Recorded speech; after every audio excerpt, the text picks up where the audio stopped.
Hey there guys, and welcome back. On this week's show, we're making a train whistle.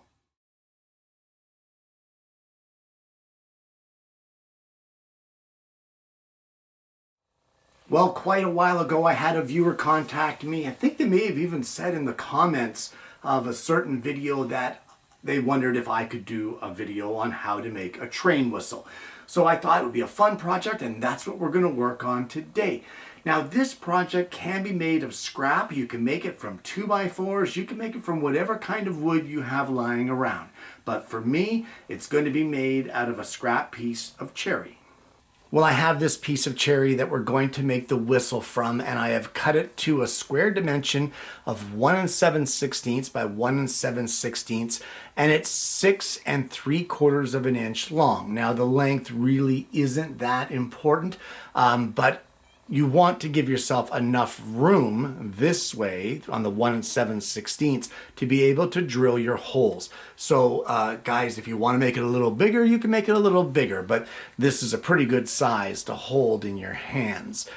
So the very first thing we're going to do is we need to cut off a piece for the cap, but later on we want to get our grains lining up. So I'm just going to place a couple of marks here so that when we go to realign them, those marks will be in place and we'll be able to line the grains up so that it'll still look better.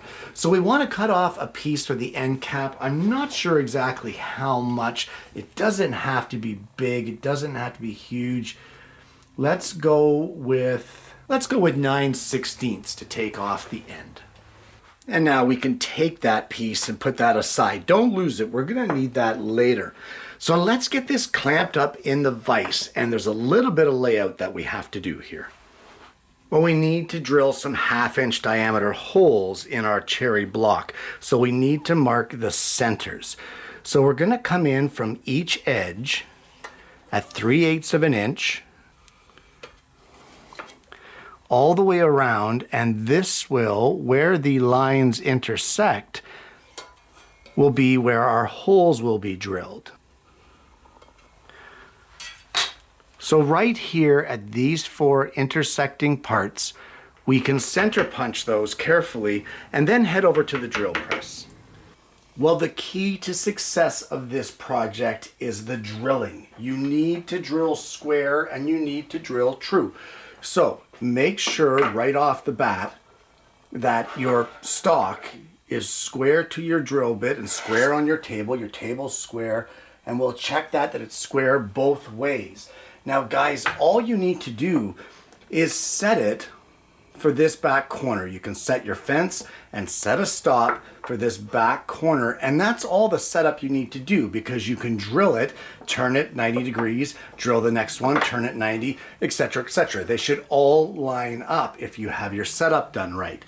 Now guys, we're going to drill this 1/2-inch diameter hole in all 4 spots here to a depth of about 3 inches. So just take it slow. Remember to clean out your bit every so often and get these 4 holes drilled.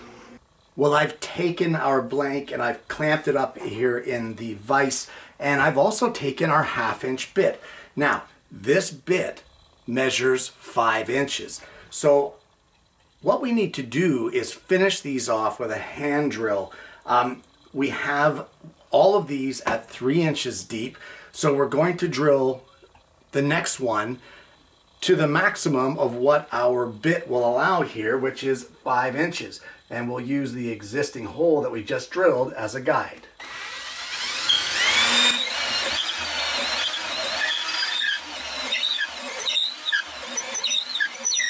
And that is the maximum that that bit will allow. So what we want to do now with these other 2 holes is to drill them in some degree or some depth in between our first hole at 3 inches and our second hole at 5 inches.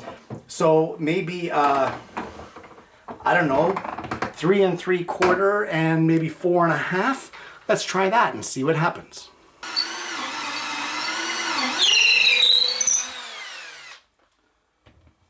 And once you're happy with your 4 holes and their depths, we need to do a little bit more layout.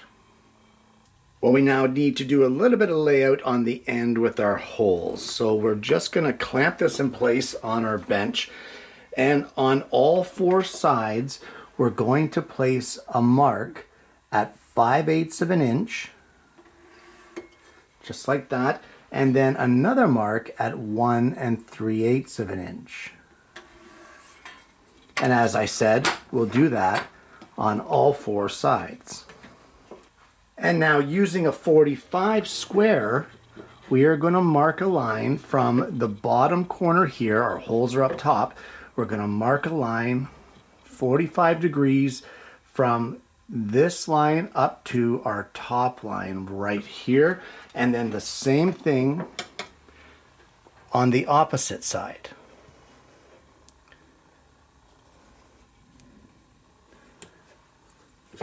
And we will do that on all four sides as well. Well, with the layout all done on all four sides, we now need to cut out these corners. However, in order to cut those out, you need to hold this piece at a 45-degree angle. So I have cut this scrap piece of poplar at a 45, and I'm actually just going to sit this here like this. We're going to take it over to the scroll saw, and I'm going to cut these corners out. Now, if you don't have a scroll saw, you can do it at the bandsaw. It just might require a little bit of filing or shaping or sanding due to the rough edge that the bandsaw will create in those cut curves. So let's get this cut out and I'll show you what you end up with after that. And when you get all four of them cut, you should have something that looks like this. Now guys, at this point, what you're going to need is some 1/2-inch diameter dowel. I have cut these to be 1 inch long and I have flattened one side. Now, when you install these in here, you want to install them so that the flat part points out toward the corner and is flush with this square edge right here. And what you can do, you can install them just like that, just temporarily, and you can test them. And if you get a sound or a whistle out of it, then that one is good. You can put one in the next piece, and you continue all the way around until you have 4 distinctly different tones in your whistles. And once you're happy with the tone that you're getting, you can glue them into place one by one to get the sound. So glue them into place so that they're flush with that flat edge and let them dry up. Well, once you get them glued in, you just want to clean up your squeeze out. We are going to trim this off afterwards, but you can still get the majority of the squeeze out of there. Now guys, there's a lot of things that can factor whether or not your whistle gives a good tone. You may have taken too much or too little off of the flat section. You may have your reed a little too far in or too far out of the hole.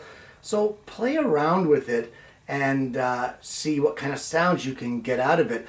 Just make sure that you test them.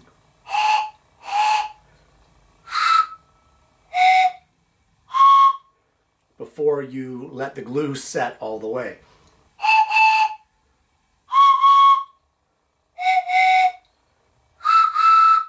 Okay, so while we're waiting for this to dry up, we can turn our attention back to our cap that we cut off earlier.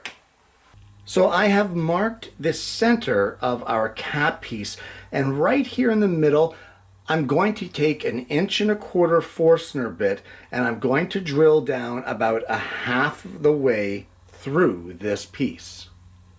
And then right in the middle, we're going to drill a 3/8 through hole. And as well on the outside, I've given it a little bit of a countersink. So guys, at this point, if your reeds are dry and you're happy with them, we can take these over to the table saw, or you can use a hand saw, the scroll saw, a flush cut saw, whatever you like, and we're going to cut these all flush to the top of our train whistle. And if you remember those marks that we put on here, now we can align this up so that our grain all lines up. And we can glue this carefully in place, clamp it, and let it completely dry up. Well, at this point, we just wait for the glue to dry on our cap, and then we can give the whole thing a good sanding, shape it as you wish, break these sharp corners all the way around, especially if you're going to have young ones playing with it.